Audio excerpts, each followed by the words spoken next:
नमस्ते doctor अभिलाष. नमस्ते madam. तुझं सर्व काहीमध्ये खूप खूप स्वागत आहे. Thank you so much. तू म्हटलं तर चालेल ना? बिलकुल चालेल.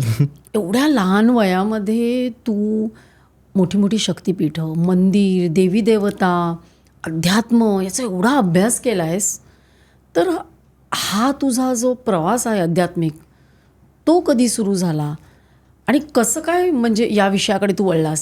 मला वाटतं हे कदाचित माझ्या मागच्या जन्माचीच देण आहे जी येत आहे.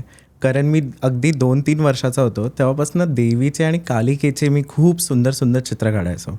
त्याच्यानंतर 9व्या वर्षापासून मी त्राटक सुरू केलं, मेडिटेशन सुरू केलं आणि हळूहळू 19व्या वर्षी मी एका खूप सुंदर स्पिरिच्युअल व्यक्तीला भेटलो जे वयाली खूप वयस्कर आहेत आणि त्यांनी मला खूप स्पिरिच्युअली काही गोष्टी गाईड केल्या आणि त्याच्यामुळे मला हे जगत जे टेम्पल आर्किटेक्चरचं आहे, हे जे देवतांचं जगत आहे ते माझ्यासाठी ओपन झालं.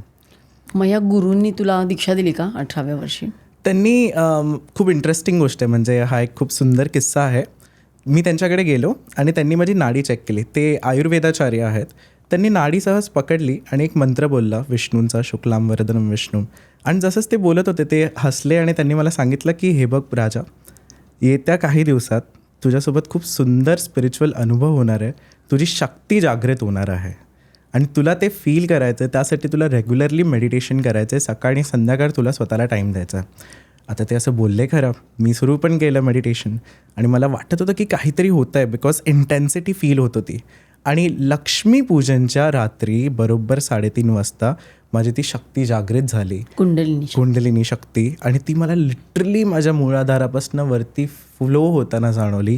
ती प्रत्येक चक्रामधनं गोल गोल फिरत होत अशी वरती जात होती. हा असा अनुभव आहे जो लिटरली मला 2 मिनटासाठी त्यावेळेला फील झालं की आत्तापर्यंत आपण चक्रांवरती बोलतो, पण तो अनुभव इतका साक्षात आहे की तुम्हाला ती जाणवते आतमध्ये फिरताना, ही खूप मोठी गोष्ट आहे. आणि तो फ्लो मला जाणवला, ज्याच्यासाठी मी खूप धन्यवाद आहे या सगळ्या ऊर्जांसाठी. ती ऊर्जा, ती कुंडलिनी शक्ती जेव्हा वरती माथ्यात येऊन पोहोचली, तिने माझा 3rd आय जागृत केलं, ज्याला आपण आज्ञाचक्र बोलतो. त्याच्यानंतर माझ्यासाठी हे स्पिरिच्युअल जगत देवतांचं ओपन झालं. मग काय काय तुला रिअलायझेशन झाली तेव्हा? त्याच्यानंतर मला शक्ती दिसायला लागल्या, आपल्या आसपासच्या स्पिरिच्युअल एनर्जीज, आपला ऑरा सोडून जे हे जगत आहे ना, हे खूप सुंदर आहे. इकडे वेगवेगळे डायमेन्शन्स आहेत. आपण एका डायमेन्शनमध्ये राहतोय, 3D डायमेन्शनमध्ये, 4th डायमेन्शन आहे, 5th डायमेन्शन आहे, जिकडे वेगळ्या शक्ती आहेत. तुमची जेव्हा ती शक्ती जागृत होऊन वरती पोचते ना, तेव्हा हे जे जगत आहे ना, आध्यात्मिक जगत, ज्याला आपण गुप्त जगत पण बोलतो, तंत्रामध्ये रहस्य बोलतात ह्याला, हे उलगडतं, हे ओपन होतं. तुमच्या आजूबाजूला फिरणाऱ्या शक्ती तुम्हाला जाणवायला लागतात आणि ह्या शक्तींचा जो केंद्रबिंदू असतो तो मला वाटतं टेम्पल्स असतात. आणि माझा आपोआप त्या जागेवरती पूर्णपणे लक्ष जायला लागलं आणि माझा रिसर्च वर्क त्याच्यात व्हायला लागला.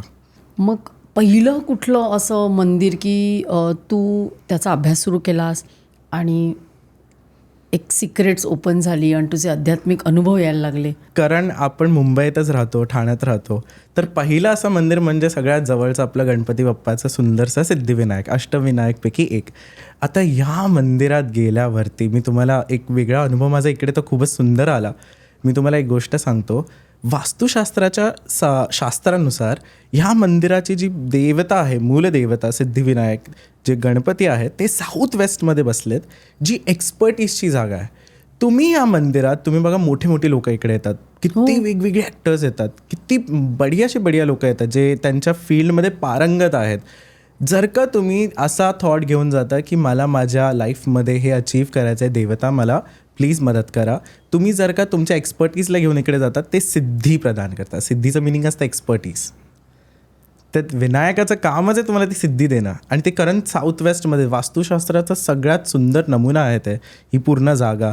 तुम्ही तिकडे गेल्या तुम्हाला ती एक्सपर्टीज भेटायला लागतात आणि म्हणून एवढे सगळे एक्सपर्ट्स जे तिकडे जातात त्यांच्या फील्डमध्ये वरती पोचतात, टॉपमोस्ट पोझिशनला जातात.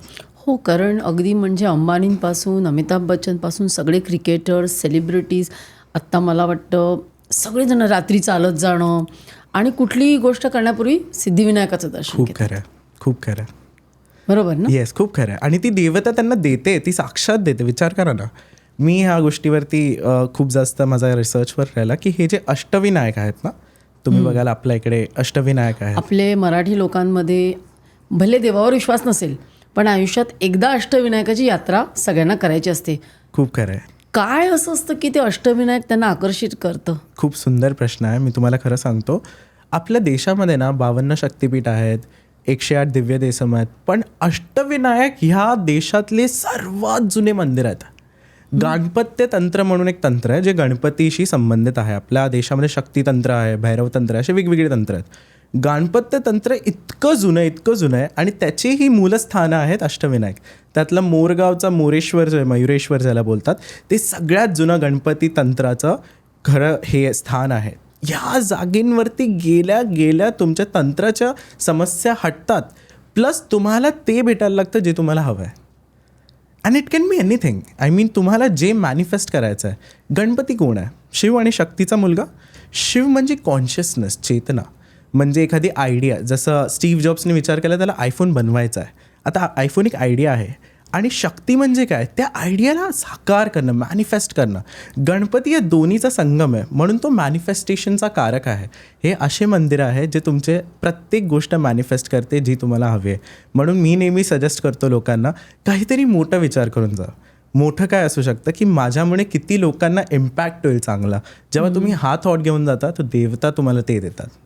हे खूप खरं आहे. ही क्लिप जर तुम्हाला आवडली असेल तर संपूर्ण पॉडकास्ट बघण्यासाठी सर्व काहीच्या पॉडकास्ट चॅनलला भेट द्या आणि सर्व काहीच्या क्लिप्स चॅनलला सबस्क्राईब करायला विसरू नका.